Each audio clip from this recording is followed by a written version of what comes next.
Now, when I say I might die very soon, keep in mind that this is a guy that's faced death in the face and thought he's going to live. I have had people hold knives to my throat, and no, I'll be fine. This guy's just an asshole. I've literally spent time in 0-degree weather outside and got scraped off the ground at 70, and the hospital said I was pronounced dead. And I went back out into that freezing cold, and I didn't tell anybody I was going to die. No.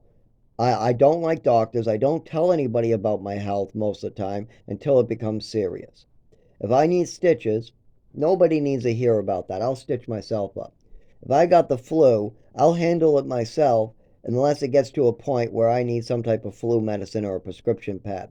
The only time I go to the doctor is if I know I'm going to need a prescription like antibiotics or surgery, or if something's wrong internally where I can't order my own CT scan and look at it.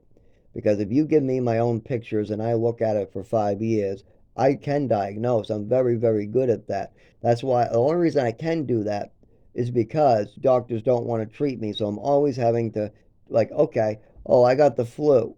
Okay, let's go get some flu medicine. Oh, I broke my ankle. Let's make a makeshift cast. Oh, I need stitches. Let's stitch myself up. Oh, I have an infection. Let's go get some penicillin.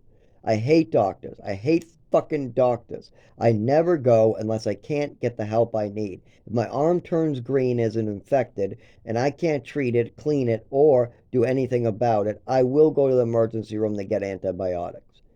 But these emergency rooms treat me like fucking shit. Every time my arm's infected, my teeth are infected. I've had all my teeth removed. These fuckers play with me. They treat me like a hypochondriac. Meanwhile, my arm is infected. It's fucking terrible. I've got treated like this for years and years and years and years and years.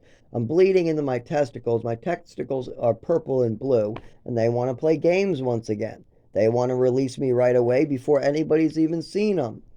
Of course, then I look like a hypochondriac. If I'm bleeding into my testicles, I go to the doctors, and then only the primary care sees it 2 days ago.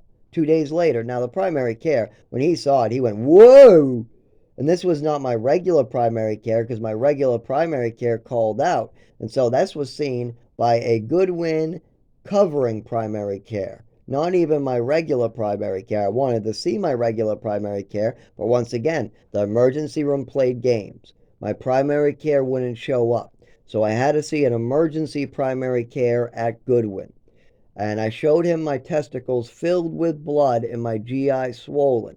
At this point, his eyes popped out and said, oh, this is very real. He gave me the face from, this kid's probably a hypochondriac, to, oh my God, this shit is real.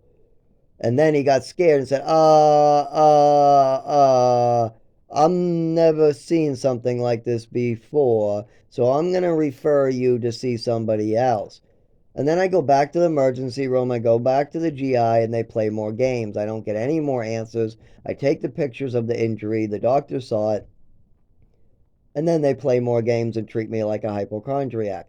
Oh my God, nobody should be bleeding into their balls, have them swollen out, and then have the doctors pretend like there's nothing's wrong because they don't want to look at your testicles. Look at the goddamn testicles and you'll have all the proof you want. Open your goddamn eyes, doctor. We're not getting paid to go golfing. You're going paid to look at people's bodies. So start looking at people's bodies and stop fucking hurting me.